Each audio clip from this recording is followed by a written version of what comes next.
A'ja Wilson 1, Napheesa Collier 2, Sabrina Ionescu 3, Breanna Stewart 4, Alyssa Thomas 5, and honorable mentions, Caitlin Clark. Did you see what just went down? The WNBA MVP ladder is out, and Caitlin Clark's name is nowhere near the top. How is that even possible?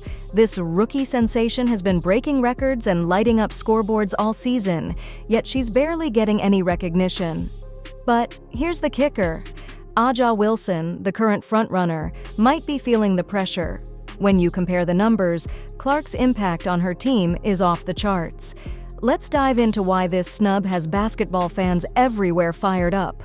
She is leading the WNBA in points generated, which means points scored and or points assisted on. She is leading the league by a significant margin, and she is doing this as a rookie with a Fever team that is not comprised of a bunch of all-stars. Let's break this MVP ladder down because it's causing a major stir in the WNBA. Sitting at number 1, we've got A'ja Wilson. No surprises there. She's been a powerhouse all season, dominating on every level. There's no debating it. If you even talk about MVP, you have to be like, well, of course A'ja Wilson's running away with it. Like, you cannot even have any kind of constructive conversation around MVP unless you preface it by saying, well, I already know that A'ja Wilson won. Like, that's the standard. Next in line is Napheesa Collier, holding strong at the second spot for the Minnesota Lynx. Every time she steps on the court, she's a game changer. A silent assassin who leaves a massive impact without saying much. And Napheesa can take over the game at any point in time. We've seen her do this on multiple occasions. Sabrina Ionescu rounds out the third spot, with Breanna Stewart and Alyssa Thomas completing the top 5. But hold up, where's Caitlin Clark? The rookie who's been electrifying the league all season is missing from the top 5. Can you believe that? Thomas. Getting to the honorable mention, they have Caitlin Clark. How is she relegated to the honorable mentions? Surely this has to be some sort of mistake, right? Nope. That's exactly how the MVP ladder stands right now. And here's what they've said about Clark on their website. Caitlin Clark. While the Fever underwent understandable woes in the first month of the season, Indiana is 14-6 over their last 20 games, including 2 massive wins coming out of the All-Star break. Clark has found a synergy with her teammates and elite comfort on the floor as a facilitator and creator. She's knocking on the door of first-team All-W and top 5 finish in MVP voting. Knocking on the door of the first team? Let's be real, Caitlin Clark isn't just knocking. She deserves to already be there. She's easily a top 3 MVP contender, right alongside A'ja Wilson and Napheesa Collier. And the stats? They back this up 100%. Get their stats. A'ja wipes the floor with both of them. The only categories that she doesn't have are assists, 3-point percentage, and free throw percentage. Caitlin has all of those. She is tied for steals with Napheesa. No doubt A'ja Wilson has been phenomenal, but Clark, as a rookie, has outshined her in critical areas like assists, free throw percentage, and 3-point shooting. She even broke the assist record this season. Clark's contributions are undeniable, anything but ordinary. So why is she being overlooked? It's got fans and analysts alike scratching their heads. Some think it's because she's a rookie, and others argue the league favors veteran players over fresh talent.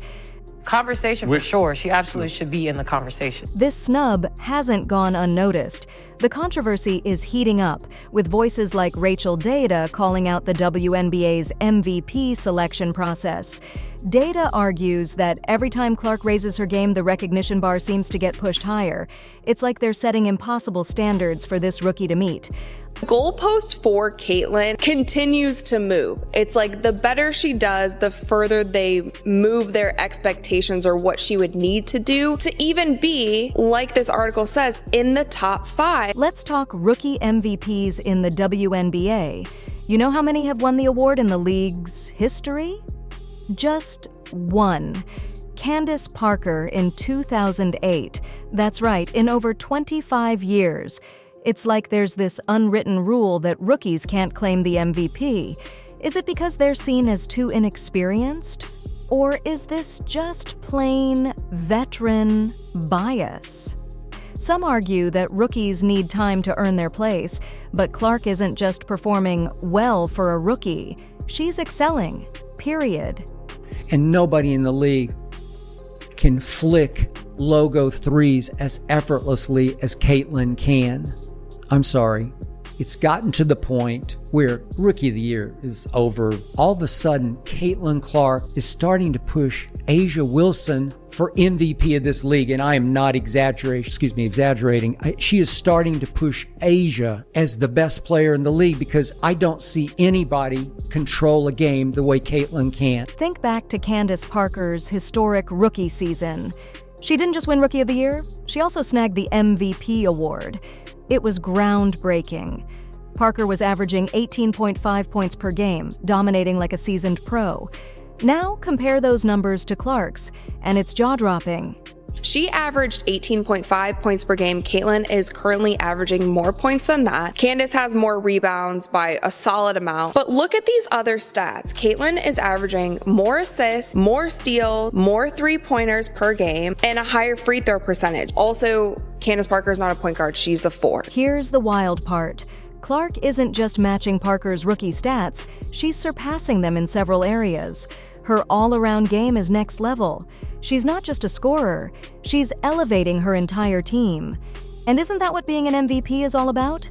Caitlin is right there, if not putting up better numbers than Candace did during her rookie season. Sure, stats are important, but being an MVP is about more than just numbers. It's about leadership, impact, and changing the game. And that's where Clark truly shines. She's transformed her team in ways that stats alone can't capture. So what do you think? Is it time for a fresh approach to choosing MVPs? One that considers the full picture: stats, team impact, and the ability to redefine the game? Because if we stick to the old way, we might miss out on recognizing the next true game changer. And isn't that what the MVP award is all about?